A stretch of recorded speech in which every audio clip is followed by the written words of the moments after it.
Ya, kalian semua bisa membayangkannya. Terbangun di tengah malam dan mengintip keluar jendela dan melihat mobil berlalu lalang. Atau, jika benar-benar larut malam, di saat kalian tidak melihat apapun kecuali jalan yang kosong dan gelap. Jika kalian beruntung, maka harusnya di depan rumah ada lampu penerang untuk menerangi jalan bagi karyawan-karyawan yang pulang larut malam atau sesekal jiwa yang hilang. Sedangkan saya tidak beruntung. Suatu malam saya terbangun dan bagaikan anak-anak hiperaktif yang tidak bisa langsung tertidur, saya menatap keluar jendela dan mengawasi jalanan. Saya bilang mengawasi karena saya sepertinya tidak pernah menatap ketika saya masih kecil. Menatap hanya terpaku pada sesuatu tanpa memproses apa yang dilihat. Di lain sisi, mengawasi berarti mencoba menganalisa sesuatu yang berada di pandangan. Saya menyukai pemandangan jendela kamar saya, karena posisi rumah saya berada di ujung jalanan yang melengkung ke arah belokan. Jendela saya berada di lantai pertama dan menghadap ke jalanan. Mobil-mobil yang berlalu lalang tidak pernah mengganggu saya. Namun kali ini, sesuatu telah mengusik saya. Ketika saya sedang mengawasi jalan, saya melihat sesuatu yang aneh. Biasanya deretan lampu-lampu penerang jalan akan menyinari sepanjang jalan menyinari aspal hitam, untuk mewanti-wanti pengemudi adanya kelokan di depan rumah saya itu. Namun kali ini berbeda. Awalnya, saya tidak paham, namun kemudian, saya melihatnya. Sekitar 2 lampu jalan di bawah sana ada seseorang yang berdiri di bawah lampu. Seolah-olah dia ingin melarikan diri dari kegelapan dan mendapat cahaya jingga pucat. Punggungnya membelakangi saya. Dia melihat jalan, sama seperti yang saya lakukan. Ini lumayan aneh soalnya ada halte bus di ujung jalan yang biasanya orang-orang dapat menunggu di situ dan juga sekaligus tempat berteduh dari hujan. Tapi, pria ini hanya berdiri di bawah cahaya dan tidak melakukan apa-apa selain menatap. Dia mengenakan topi fedora hitam dan jas dengan sepatu mengkilap yang cocok dalam cahaya lampu. Yang lebih aneh lagi adalah dia tidak membawa apapun dengannya sehingga aku tidak tahu apakah dia sedang menunggu seseorang atau hanya bersikap aneh.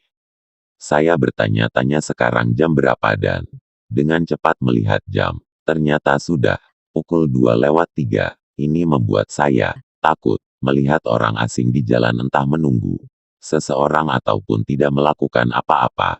Aku memperhatikannya dengan seksama, menunggunya bergerak atau melakukan sesuatu apa saja, tapi dia tidak melakukan apa-apa. Saya harus memperhatikannya hampir selama setengah jam atau lebih. Waktu itu saya sudah ingin menyerah dan berbalik untuk ke tempat tidur ketika, namun tiba-tiba ada gerakan. Sebuah mobil datang. Ini semakin aneh. Tetapi seperti yang saya katakan sebelumnya, orang-orang kadang-kadang tersesat atau bekerja larut malam di areal sini. Dan kemudian sesuatu terjadi, kejadian yang membuat mengapa kalian sedang membaca cerita ini sekarang. Mobil itu datang dan berhenti di tengah jalan.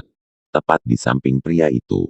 Lampu depan mobil dimatikan sehingga pengemudi tidak akan mengusik siapapun. Pintu mobil di sisi terbuka untuk pria misterius itu masuk.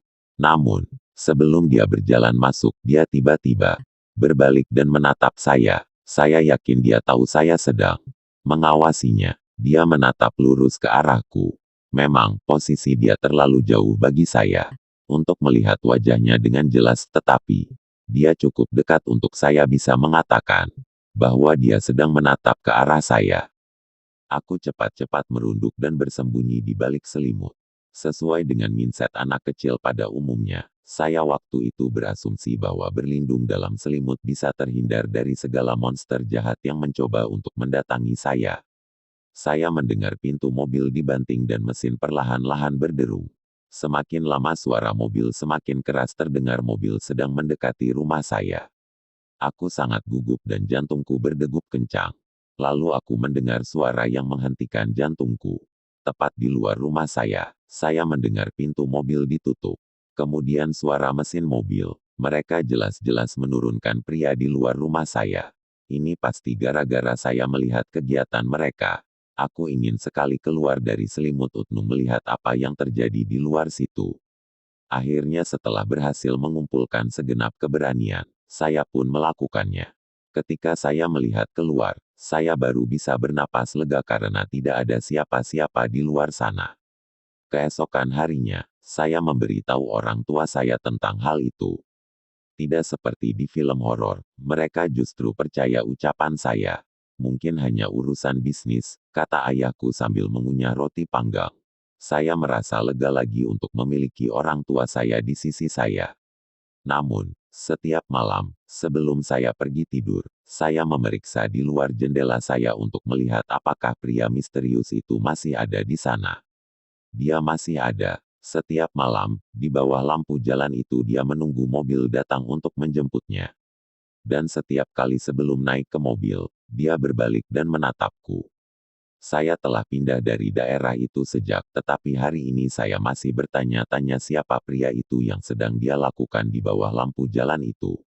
Sumber, dari cerita Creepypasta dengan judul, The Man Under Street Light disadur oleh Abika.